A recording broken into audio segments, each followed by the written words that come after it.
ಈಗ ಚಿತ್ರದುರ್ಗದಲ್ಲಿ ಈ ರೀತಿ ವ್ಯವಸ್ಥೆ ಆದರೆ ಚಿಕ್ಕಬಳ್ಳಾಪುರದಲ್ಲಿ ಅಡುಗೆ ಅನಿಲ ಕೊರತೆ ಇಲ್ಲವೇ ಇಲ್ಲ.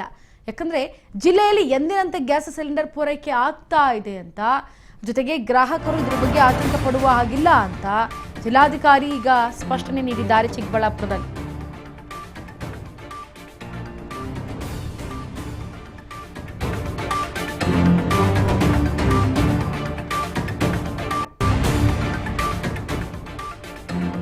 ಈಗ ಚಿಕ್ಕಬಳ್ಳಾಪುರದಲ್ಲಿ ಅಡುಗೆ ಅನಿಲ ಕೊರತೆ ಇಲ್ಲ, ಜಿಲ್ಲೆಯಲ್ಲಿ ಎಂದಿನಂತೆ ಗ್ಯಾಸ್ ಸಿಲಿಂಡರ್ ಪೂರೈಕೆ ಆಗ್ತಾ ಇದೆ. ಹಾಗಾಗಿ ಗ್ರಾಹಕರು ಆತಂಕ ಪಡುವಂತಹ ಅಗತ್ಯ ಏನಿಲ್ಲ ಅಂತ ಜಿಲ್ಲಾಧಿಕಾರಿ ಒಂದ್ ಕಡೆ ಸ್ಪಷ್ಟನೆಯನ್ನ ನೀಡಿದ್ದಾರೆ. ಜಿಲ್ಲೆಯಲ್ಲಿ 11,355 ಗ್ಯಾಸ್ ಸಿಲಿಂಡರ್ಗಳು ದಾಸ್ತಾನು ಇದೆ. ಹಾಗಾಗಿ ಕಾಳಸಂತೆಯಲ್ಲಿ ಮಾರಾಟ ಮಾಡೋರು ಅಥವಾ ವಾಣಿಜ್ಯ ಉದ್ದೇಶಕ್ಕಾಗಿ ಬಳಸಿದ್ರೆ ಕಠಿಣ ಕ್ರಮವನ್ನು ನಾವು ತೆಗೆದುಕೊಳ್ತೇವೆ. ಹಾಗಾಗಿ ಅಕ್ರಮ ದಾಸ್ತಾನು ಪತ್ತೆ ಹಚ್ಚಲು ಈಗ ತಾಲೂಕು ಮಟ್ಟದಲ್ಲಿ ವಿಶೇಷ ತಂಡವನ್ನು ರಚನೆ ಮಾಡಲಾಗಿದೆ. ಅಂದರೆ ಈಗ ಗೃಹ ಬಳಕೆಗೆ ಸಂಬಂಧಪಟ್ಟಂತೆ ಇರುವಂಥ ಸಿಲಿಂಡರ್ಗಳನ್ನು ಗೃಹ ಬಳಕೆಗೆ ಮಾತ್ರ ಬಳಸಬೇಕಾಗತ್ತೆ. ಅದನ್ನ ಯಾವುದೇ ರೀತಿಯಾಗೂ ನಾವು ಹೋಟೆಲ್ಗಳಿಗೆ ಬಳಸ್ಕೊಳ್ಬಾರ್ದು. ಏನು ಏಜೆನ್ಸಿಗಳಿಂದ ಹೋಟೆಲ್ಗೆ ಅಂತ ಸಪ್ರೇಟ್ ಆಗಿ ನಾವು ಸಿಲಿಂಡರ್ಗಳನ್ನ ಖರೀದಿ ಮಾಡ್ತೀವಿ, ಅದಕ್ಕೆ ಸಂಬಂಧಪಟ್ಟಂತೆ ಹಾಗೇ ಖರೀದಿ ಮಾಡಬೇಕು. ಈಗ ಅದರಲ್ಲಿ ವ್ಯತ್ಯಯ ಉಂಟಾಗಿರೋದ್ರಿಂದ ಯಾವುದೇ ಕಾರಣಕ್ಕೂ ನೀವು ಗೃಹ ಬಳಕೆಯ ಸಿಲಿಂಡರ್ಗಳನ್ನು ಬಳಸಬಾರದು ಅಂತ ಈಗ ಕಠಿಣ ಕ್ರಮವನ್ನು ತೆಗೆದುಕೊಳ್ಳಲಾಗುತ್ತೆ ಒಂದು ವೇಳೆ ಬಳಸಿದ್ರೆ. ಈಗ ಆಲ್ರೆಡಿ ಒಂದು 46 ಸಿಲಿಂಡರ್ಗಳನ್ನು ಸೀಸ್ ಮಾಡಲಾಗಿತ್ತು. ಈಗ ಜಿಲ್ಲೆಯಲ್ಲಿ 11,355 ಗ್ಯಾಸ್ ಸಿಲಿಂಡರ್ಗಳು ದಾಸ್ತಾನು ಆಗ್ತಾ ಇದೆ.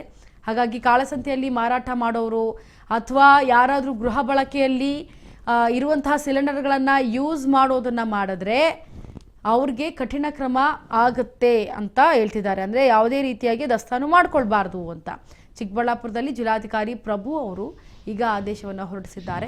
ಅಡುಗೆ ಅನಿಲ ಕೊರತೆ ಏನು ಈ ಗೃಹ ಬಳಕೆಗೆ ಕೊರತೆ ಇಲ್ಲ, ಆದರೆ ಕಮರ್ಷಿಯಲ್ ಪರ್ಪಸನ್ನು ನೋಡೋದಾದರೆ, ವಾಣಿಜ್ಯ ಪರ್ಪಸನ್ನು ನೋಡೋದಾದರೆ ಗೃಹ ಬಳಕೆಗೆ ಯಾವುದೇ ರೀತಿ ತೊಂದರೆ ಇಲ್ಲ. ಆದರೆ ಈ ಒಂದು ವಾಣಿಜ್ಯ ಪರ್ಪಸ್ನಲ್ಲಿ ನೋಡೋದಾದರೆ ಈ ಒಂದು ಸಿಲಿಂಡರ್ಗಳು ಈಗ ತೊಂದರೆ ಅನುಭವಿಸುವಂಥ ಸ್ಥಿತಿ ಮಾಲೀಕರದ್ದು ಇದೆ.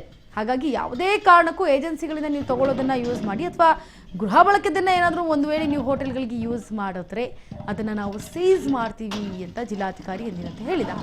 ಸೊ ಹಾಗಾಗಿ ಹೋಟೆಲ್ ಮಾಲೀಕರು ಒಂದು ಸ್ವಲ್ಪ ಯೋಚನೆ ಮಾಡಬೇಕಾಗತ್ತೆ ಈ ವಿಚಾರವಾಗಿ. ಯಾಕೆ ಅಂತಂದರೆ ಸಿಲಿಂಡರ್ ಇಲ್ಲ ಅಂತಂದರೆ ನೀವು ಕೂಡ ಬಂಡವಾಳ ಹಾಕಿರ್ತೀರಾ, ಮುಂದೆ ಹೋಗೋದಕ್ಕೆ ತುಂಬ ಕಷ್ಟ ಆಗುತ್ತೆ. ಆದರೆ ಏಜೆನ್ಸಿಗಳ ಮುಖಾಂತರ ನೀವು ಅಡುಗೆಗೆ ಅಂತ ಬೇರೆ ಸಿಲಿಂಡರ್ಗಳನ್ನು ತಗೊಳ್ಳೋದಕ್ಕೂ ಹಾಗೆ ಮನೆಯಲ್ಲಿ ಬಳಸೋದಕ್ಕೂ ವ್ಯತ್ಯಾಸ ಇರುತ್ತೆ. ಹಾಗಾಗಿ ಮನೆಯಲ್ಲಿ ಗೃಹ ಬಳಕೆಗೆ ಅಂತ ಬಳಸಬೇಕಾಗಿರುವಂಥ ಸಿಲಿಂಡರ್ಗಳನ್ನ ಯಾವುದೇ ಕಾರಣಕ್ಕೂ ಹೋಟೆಲಲ್ಲಿ ಬಳಸಬೇಡಿ. ಒಂದು ವೇಳೆ ಬಳಸಿದ್ರೆ ಅದನ್ನು ಸೀಸ್ ಮಾಡುವಂತಹ ಚಾನ್ಸಸ್ ಎಲ್ಲ ಕಡೆ ಇರುತ್ತೆ.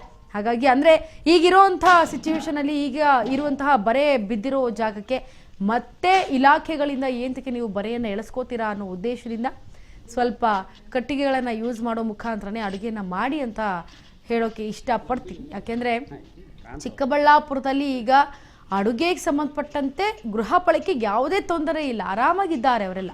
ಆದರೆ ಏನು ಕಮರ್ಷಿಯಲ್ ಪರ್ಪಸ್ ಹೋಟೆಲ್, PG ಎಲ್ಲವೂ ಕೂಡ ಈಗ ಬಂದಾಗಿರೋದು. ಏನು ಕಾಳಸಂತೆಯಲ್ಲಿ ಮಾರಾಟ ಮಾಡ್ತಿದ್ರು ಅವರನ್ನೂ ಕೂಡ ದಾಸ್ತಾನು ಮಾಡ್ಕೊಳ್ಳುವಂಥ ಚಾನ್ಸಸ್ ಇರುತ್ತೆ. ಕಾಳಸಂತೆಯಲ್ಲಿ ಮಾರೋರು ಏನಾದರೂ ಒಂದು ವೇಳೆ ತಗ್ಲಾಕೊಂಡ್ರೆ ಇರುವಂತಹ ಎಲ್ಲ ಸಿಲಿಂಡರನ್ನು ಸೀಸ್ ಮಾಡಬೇಕಾಗತ್ತೆ.